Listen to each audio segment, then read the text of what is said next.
les décalés. ATS, on va rien lâcher. Incité pour les décalés. ATS, on va rien lâcher.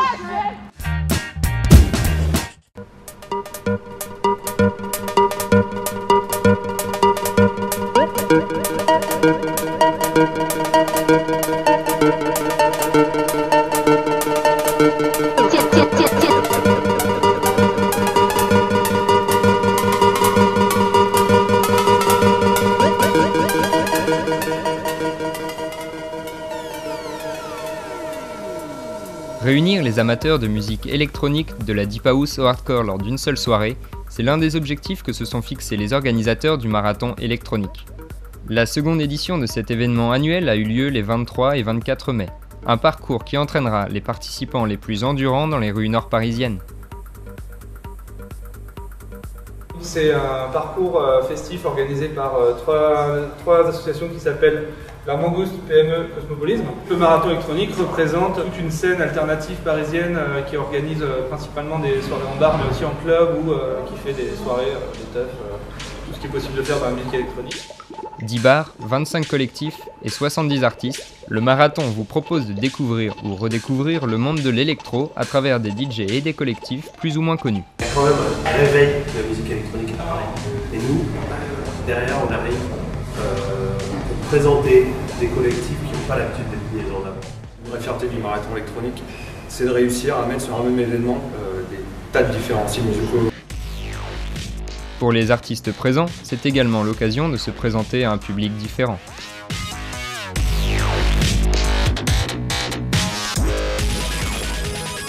C'est une soirée, une grosse soirée, une longue soirée. Ça commence, voilà, deep house, house, techno, tech house, trance, drum and bass, hardcore, on a tout eu. Profitant de l'expérience apportée par chaque édition, les organisateurs sont bien décidés à vous faire courir plus longtemps et sur des rythmes encore plus variés. Ce que j'aimerais bien, c'est qu'on réussisse à aller plus loin là-dedans et avoir aussi du dub, avoir aussi des musiques électroniques expérimentales, avoir aussi du beat shop, pour avoir un spectre vraiment super large. Alors, si l'électro rythme vos week-ends et que vous souhaitez varier les plaisirs, rendez-vous sur la ligne de départ du marathon.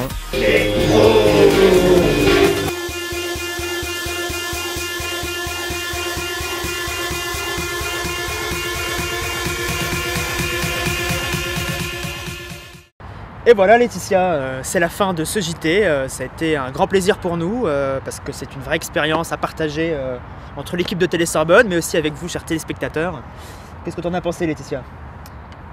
Eh bien tout à fait Guillaume, oui une expérience très riche et tout ça pour vous dire à la semaine prochaine. Merci. Bye bye.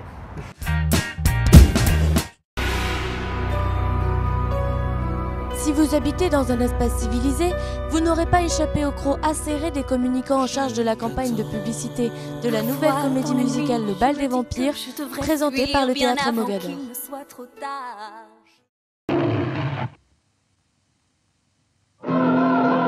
Le spectacle est une adaptation du film cultissime du même nom et le metteur en scène n'est autre que Roman Polanski. Il est rare dans le monde de la comédie musicale que la tête d'affiche soit le metteur en scène. Ici, le nom du célèbre réalisateur polonais, c'est... comment dire... l'appât pour faire venir le public. Oui, c'est ça. Ça prête pour le festin. Si le film est resté dans les mémoires, c'est justement parce qu'il est une parodie des films dits d'épouvante en vogue à l'époque. Alors que le film était en rupture avec une tendance, la comédie musicale ne fait que profiter d'un sillon très lucratif auprès d'un public prépubère. Autrement dit, il compte récupérer un peu du public hystérique mais fidèle des Twilight, True Blood et autres journaux d'un vampire.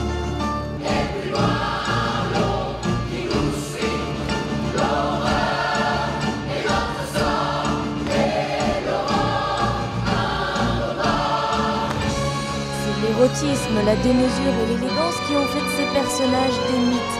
Et la comédie musicale plonge dans les profondeurs abyssales de la niaiserie amoureuse. Parfois la nuit, je n'ai plus le choix. Je t'attends sur le grand soir. On est vrai comme les fourguettes.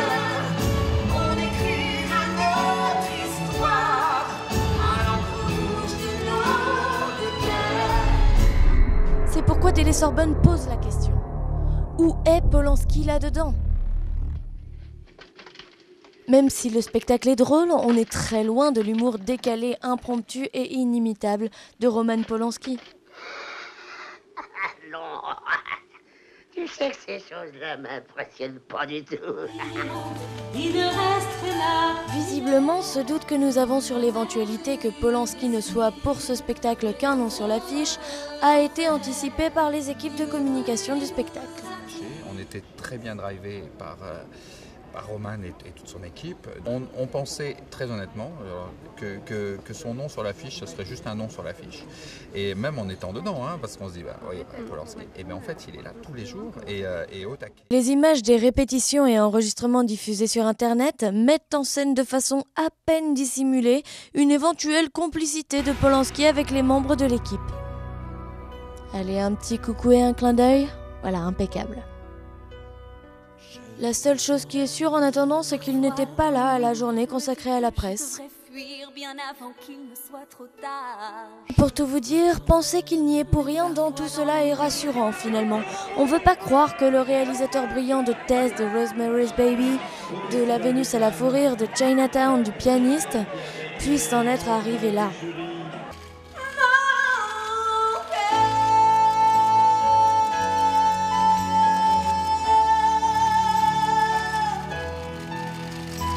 Pocałuj mnie w dupę.